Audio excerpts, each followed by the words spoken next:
So, hello everyone, and happy Yom Ha'atzmaut. I think it's the second day of Yom Tov, of Yom Ha'atzmaut, so we can still say Yom Ha'atzmaut Sameach, right? If Yom Ha'atzmaut was Wednesday, then this is the second day of Yom Tov, Thursday. So today, in honor of that, we'll talk about controversies and compromises related to Israel's Declaration of Independence. So really, we're going back to the decision. Okay, and the title of our talk today, of our class, is Israel's Declaration of Independence and the Rock Solid Compromise. Okay, so we'll see what's that all about. Okay. What happened on November 29th, 1947? The United Nations voted for partition. We have experts here.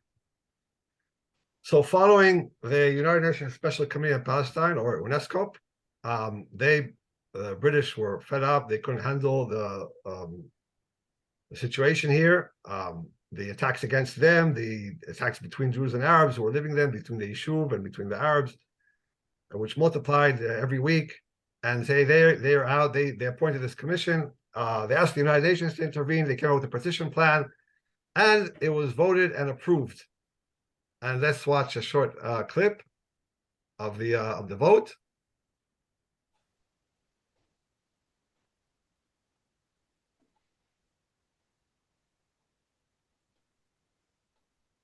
Maybe some of you remember it. Even I'm not that old, sure. Saudi Arabia? No. Soviet Union? Yes. United Kingdom? United States? Yes. The resolution of the DUC Committee on Palestine was adopted by 33 votes. Okay. And then there was, how did the Yishuv react? There was dancing in the street. There was wild dancing in the streets. Yes. Let's see if we can see a little bit of that.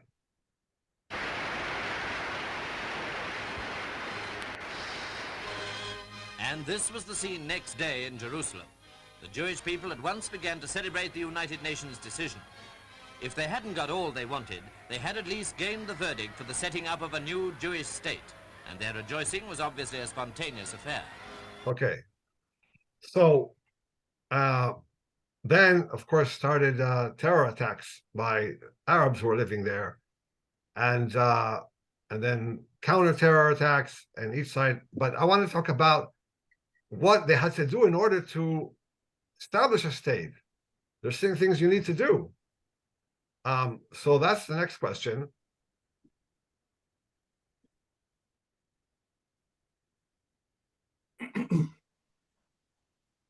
What do you need? Well, you need a government for one thing. Okay, there was a People's Council, so that was, let's say that will become a provisional government. But what do you need to prepare? A Declaration of Independence. Oh, a declaration. But even before that, you need a name. Yes. Right, true. Okay, you need a name. What should it be called? It's not a foregone conclusion that it should be Israel. We're, from the perspective of 75 years later, it all seems like, oh, what's the question here? No, that was a huge controversy. There were 39 proposals to name the Jewish state. A book came out a few years ago detailing the 39 proposals. It's fascinating to see what people came up with. There were letters to the editor, discussions, committees, arguments. Let me show you what I'm talking about. Here's a list. I attended a lecture this week by the Hebrew Language Academy about this 1-hour lecture. We're just going to see the list of names that were suggested. Eretz Israel, Eretz Israel Ivrit. Herzliya, maybe name it after Herzl. Judea, that was the name during the Second Temple. It was called Judea. It wasn't called Israel then. New Judea, because it's renewed. Yehudia, the ending of Ya, like Britannia. You know, many countries in Hebrew end with Ya, like Mauritania, Britannia. Then there's Judea. You know, take the Judea in Hebrew letters. Yeshurun from the Torah.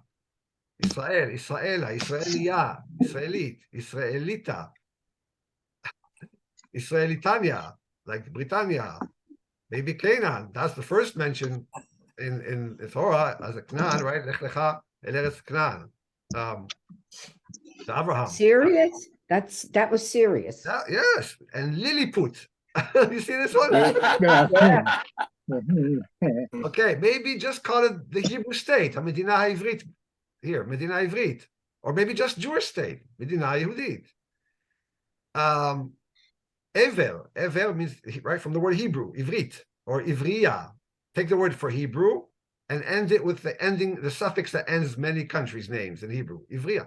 Okay, so 39 proposals. Sion is also there. That was a serious one. Yeah. So some of them were more serious than others. Excellent point. Some of them had more chances. Some of them were on the final list. Some of them got chopping back immediately. But Sion, Judea, Yehuda, any form of Israel, Israelia, or Medina Yehudit. Those were the serious contenders. Oh, and Eretz Israel. Big arguments over Eretz Israel. We don't need a new name. We're going back to our roots. So we should just call it Eretz Israel. So that's a fascinating subject in and of itself. Who eventually decided? The guy who decided many things back then? I guess Ben Ben Gurion. Gurion. Ben Gurion. Eventually he said, I'm deciding this is, he somehow managed to, one second. They put it up for a vote, but some of the people were stuck in besieged Jerusalem, and he got the majority that he wanted, and then that was Israel. It became Israel. So now let's go back. Oh, no, not this. Hold on. By the way, Shemai, it was called then, I know Savta always talked about Palestina I. Oh, yeah. That That was was a the compromise. Yeah, but yeah. I mean Eretz Israel, Aleph Right. Yud. Yes. She talked about it in the lecture of the Hebrew Language Academy. Okay. So the second problem is, how do you draft a Declaration of Independence? Where do you start? Who do you give this mission to? So Felix, okay, what do you think of this as a declaration? I want to show you a possible suggestion and ask for your opinion. So is there a volunteer to read this?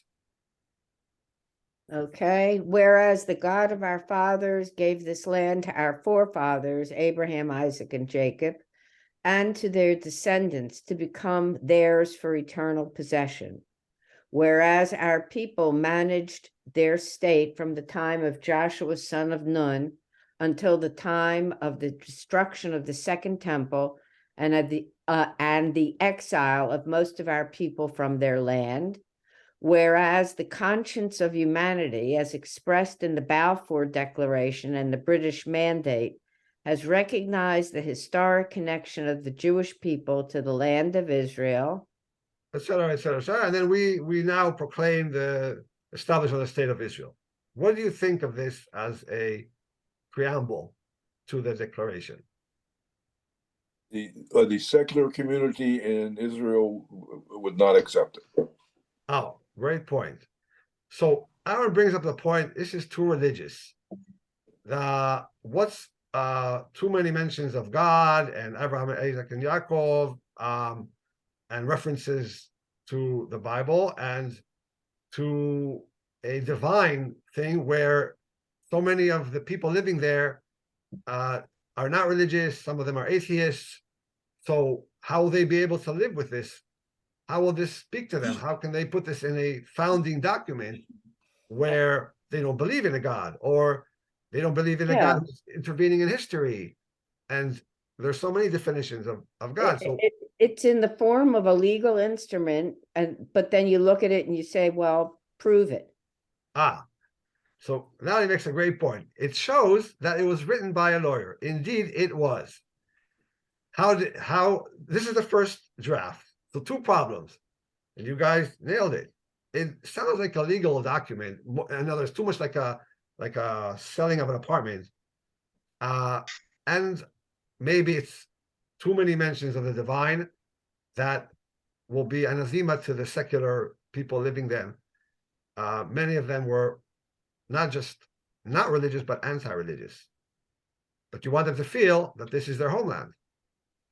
This came about. How did this come about, this first draft? So Felix Rosen, he was then later changed his name to Pinchas Rosen, the Minister of Justice. It wasn't yet a state ministry, it was the People's Council. But even the People's Council already had somebody in charge of judicial affairs. He gave this mission to a young lawyer named Mordechai Ben. And we see a picture of him. And Mordechai Ben had a problem. He doesn't know what to do. He's never drafted such money. He's good in drafting contracts for selling houses, buying companies. How do you draft a Declaration of Independence? So what does he do? He goes, and he was told, keep it in secret. So this is 3 weeks before the British mandate ends. And Ben Gurion is adamant we should not have a void. We should immediately announce that we shouldn't wait for the United States to give us the green light. We should immediately, as soon as the British mandate ends, 14th of May, 1948, we should announce and proclaim the establishment of the State of Israel. So there's 3 weeks left, and they give this young attorney Ben this monumental mission, and he's at a loss. And they tell him keep it secret. So what does he do? He goes back to his family, tells them about it, and consults with his neighbor. Of course, they tell him to keep it a secret. What do? You consult with your neighbor. He consults with Rabbi Hirsch Tzvi Davidovich, a conservative rabbi, great Zionist who came to live in Palestine, as my mother said, Palestine, Eretz Israel. And he is an expert with words. So attorney Ben says, let's you and I draft this together. He knows Tanakh. He knows about the divine promise. He knows about all these things. Let's see a picture of him. He doesn't often get credit. But this young rabbi was the first to draft. And this is the first draft, what Natalie read to us. This is what it looked like. And now let's switch to a video about what happened after this. So they showed this to Felix Rosen. What do you think of this as a draft for the Declaration of Independence? And let's see if Felix Rosen liked it or not.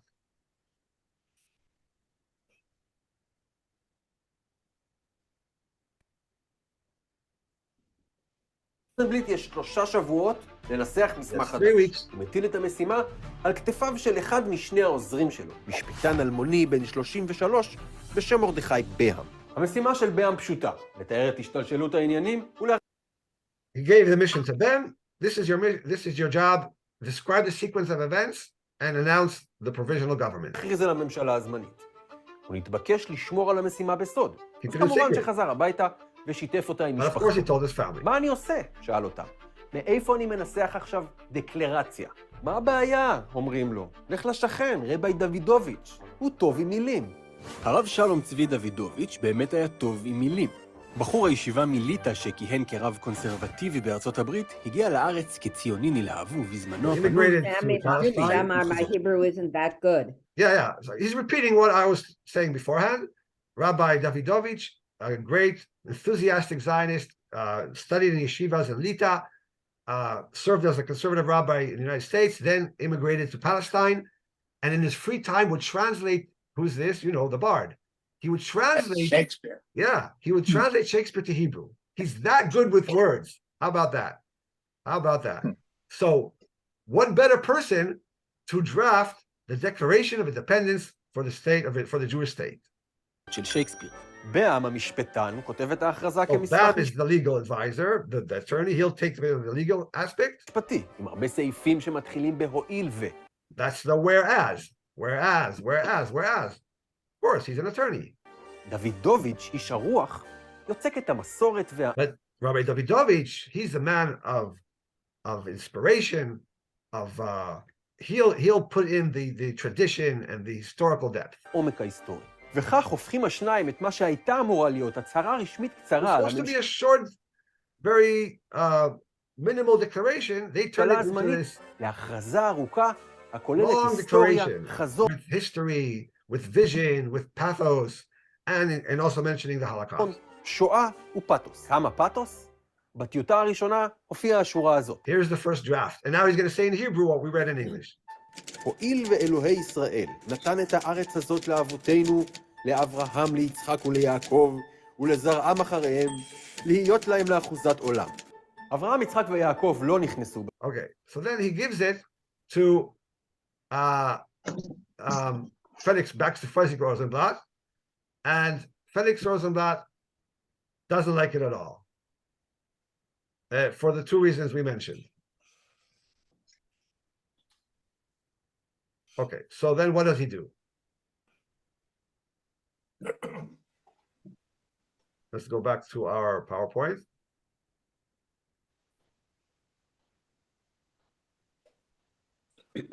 He draws a big X on it, and he gives it. Do you see the big X? Yeah. He gives it to Tzvi Berenzon, who was then the legal advisor to the Histadrut, later became a judge on the first Israeli Supreme Court, wrote many important decisions of the young state of Israel. And he wanted the Declaration of Independence to include that it should be democratic, and also that the borders will be decided by the UN. It goes back to Felix Rosen. He shows it to Ben Gurion. Ben Gurion doesn't like that. So Ben Gurion starts revising that draft too. Takes out all the mentions of God and divine promise, and takes out the word democratic, and also doesn't want mention of borders.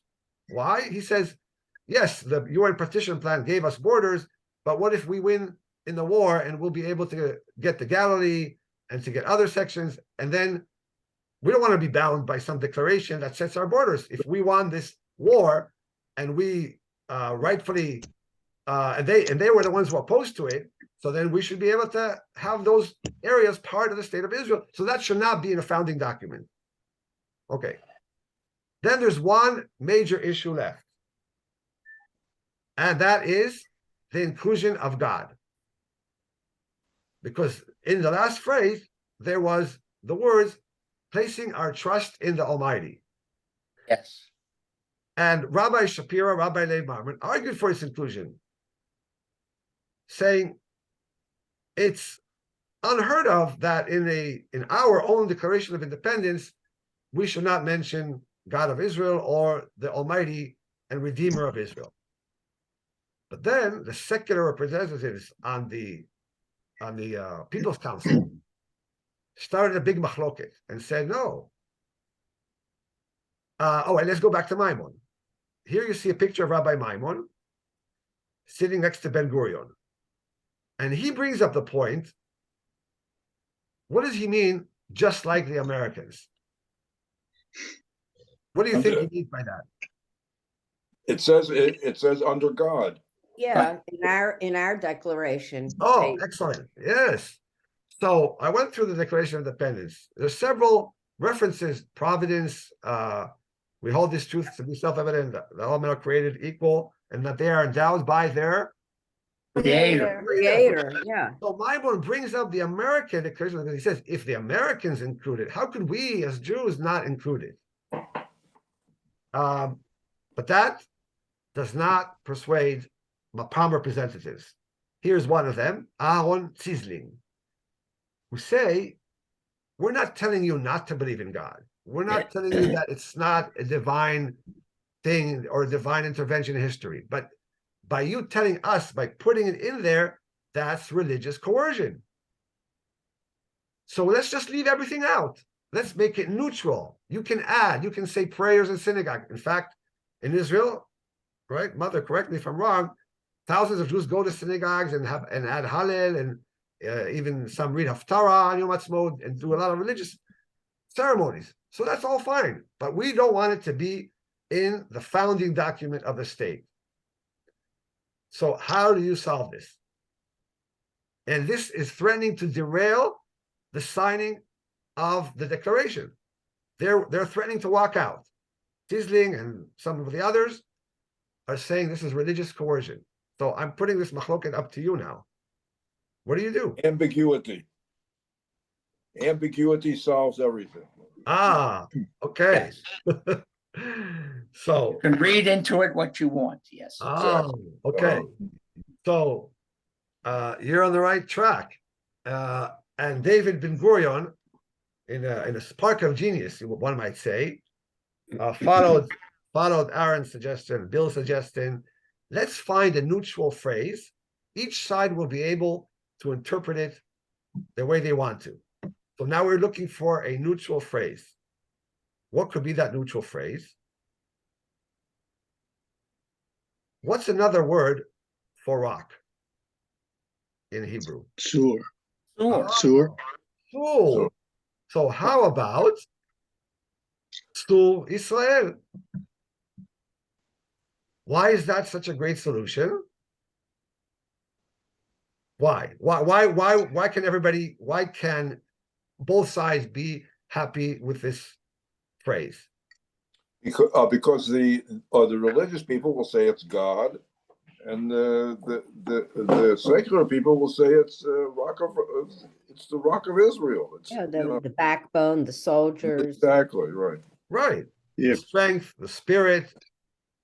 And so now it immediately made me think, okay, so where is this in the Bible? Where is this phrase? Can the religious say, look, it's very clear that's a reference to God because it says in book so-and-so, to Israel, and that's clearly God. So what's very interesting is that I discovered, and I want to show you, today there's a tool that you can do this yourselves. To look for phrases in the entire Tanakh. This is a blessing of living in our era. So I'll show you how I do it. I go to Snopey.com. You see that? Snopey.com. Mm-hmm. Okay, so I'm going to put it in the chat box that everybody can eventually use it when they want to use it. So I just put it now in the chat box. And I'm going to put the words. You guys see what I'm doing or not? Am I sharing? Yes. So, Yes. so Israel. So Israel. And it's going to look for it in the entire Bible. Lo nimtzeu totzaot. That phrase never appears in the Bible. Never. So the secularists can be very happy. Look, it's really not God. It's really right. It's just a spirit. It's a metaphor for the resolve, for the backbone. Okay, but that's not the entire truth. Let's try just Sul. Let's try just Sul. So I'm going to go back and put in Hatzul. Portion of Ha'azinu. Oh, excellent. Charlie, you nailed it. Hatzur Sur Tamim Tamim Pa'alo. Pa'alo. Right? Yeah. And that means the rock, his actions are whole, tamim, are pure. And chol zachav mishpat. And all his ways are justice. El emunah, God of emunah. Okay, clearly this is God. So Right. the say, oh, of course it's God. Right? There it is, right there. So now, interesting, right? It is also rock, like the physical rock, famously with Moses and the rock. Those are the first three here. That's the actual physical rock. When God says, "I'm going to go to the rock, and there will be a divine revelation to you, to Moses, and there will be water." That's in Shmot. Okay, that's the first three. But then in Devarim, right here, Tzur Tamim Polo. So Tzur as a reference to God already in the Torah. But of course, the main reference in our minds is to the davening. Yes, and yes. Or So Yisrael. Or Israel. Israel, Israel. So to every religious person who hears suicide, I think the first reference that comes to mind is this. Yeah. Right? And so the the two religious rabbis tried to make one last ditch effort and add Sur Israel vegoalo and its redeemer. That was already too much, though. that was too much. That Ben Gurion said, no. Goalo, that's already taking it way too far to your interpretation. How about we just leave it Sur Israel? And so now let's look at the final declaration. What is it? What did it say? So here is the version with vowels, easier to read. So you see, they took out all the whereas, all the ho'il. They took all that out. They started with the Eretz Yisrael Kama Am Yehudi. We'll see in a second the translation. A little bit of history. The 1897, what happened then? That was the first Zionist Congress. Zionist Congress. Yes, the What Zionist happened Congress. on the 2nd of November, 1917, right here? The Balfour Declaration. Balfour. So there's Balfour, then the Shoah. Of course, you cannot have a document without mentioning the terrible price the Jewish people paid for not having a state. And then the Sherita Pleta, the remaining people who in the exile who were still left alive, that were saved from the massacres. And then 29th of November, we covered that. We talked about it at the beginning of our class, the partition plan. And then what will be the form of the state of Israel? What will it strive to do? Aliyah, it will have immigration of Jews. What rights it will secure and all that. And now we're going to skip to the end. There it is. Mitoch bitachon betzur Israel. With faith in the rock of Israel. So now let's watch Ben Gurion announce it.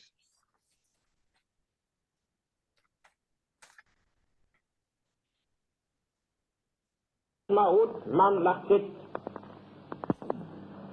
בשנת תר"ש ותפעל להקמת האחדות הכלכלית של ארץ ישראל בשלמותה.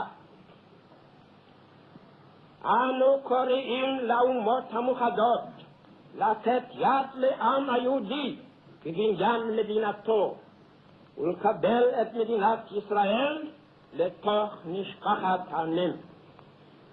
אנו קוראים גם בתוך התקפת הדמים הנערכת עלינו זה חדשים לבני העם הערבי תושבי מדינת ישראל לשמור על השלום וליטול חלקם בבניין המדינה על יסוד אזרחות מלאה ושווה ועל יסוד נציגות מתאימה בכל מוסדותיה הזמניים והקבועים.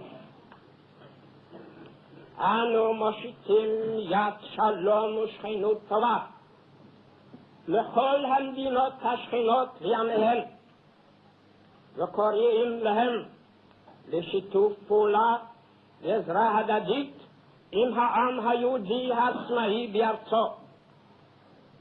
מדינת ישראל מוכנה לתרום חלקה במאמץ משותף לקדמת המזרח התיכון כולו.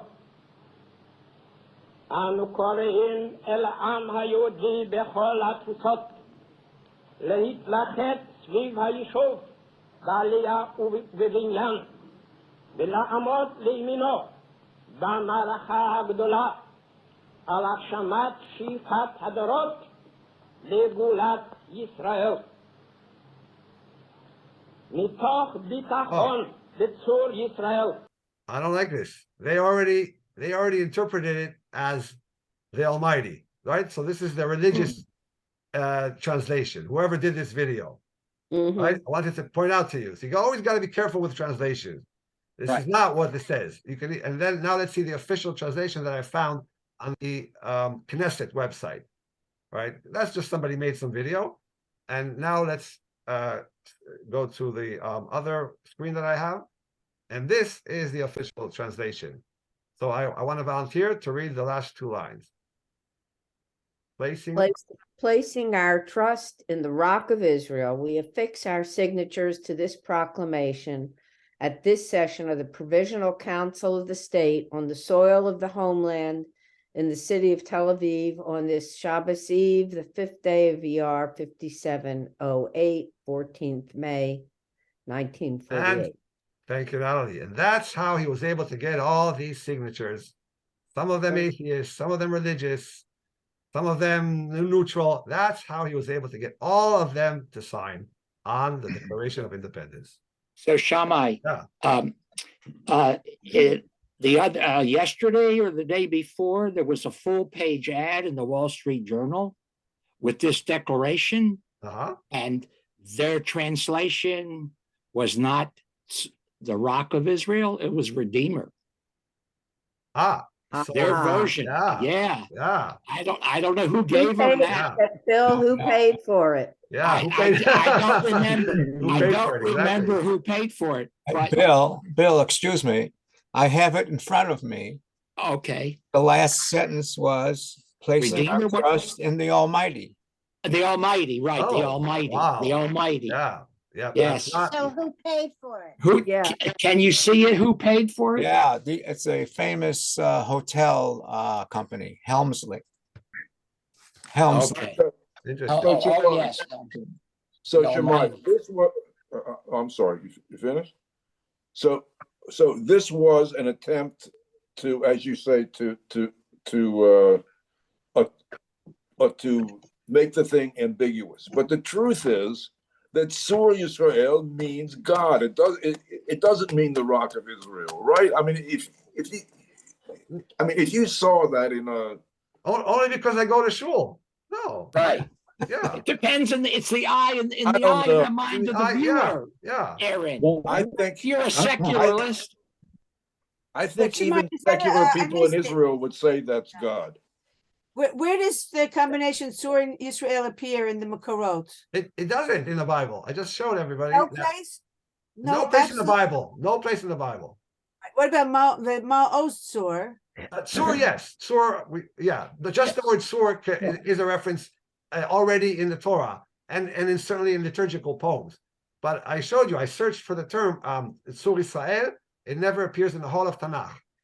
And where does it appear in the poems? And it appears in our davening. I don't know who coined that phrase. It's medieval. Sur Israel. It's one of the liturgical poems that entered our davening. I don't know, 8th, 9th, and 10th centuries. I'm not sure exactly when. So Shammai, But Ben Gurion was a Bible enthusiast. He knew the Bible, and he also knew that it probably wasn't there, right? He was trying to skip over 2,000 years of rabbinic Judaism and say, we don't need all the laws and the halacha, but we do have the connection, the heritage, the tradition. And that this fits into his pattern, to his ideology, that if you go to the Bible, you will not find Sur Israel as a reference to God. In the prayer book, how is Sur Yisrael, Ezra Yisrael? Yeah. How is that translated? Oh, here, let's see Safaria. Here, I'll put it up.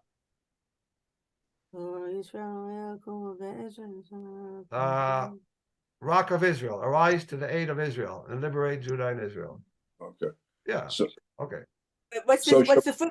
What about this footnote here? Oh, So who is the Rock of Israel? What's 35? as a reference to Isaiah 59:20, and a redeemer will come to Zion and to those. Yeah, but there's no rock here. It's a verse from Yeshayahu, but it's has no word. Doesn't have the word Sul. You see, and a redeemer will come to Zion and to those of Jacob who repent of their transgression, said Adonai.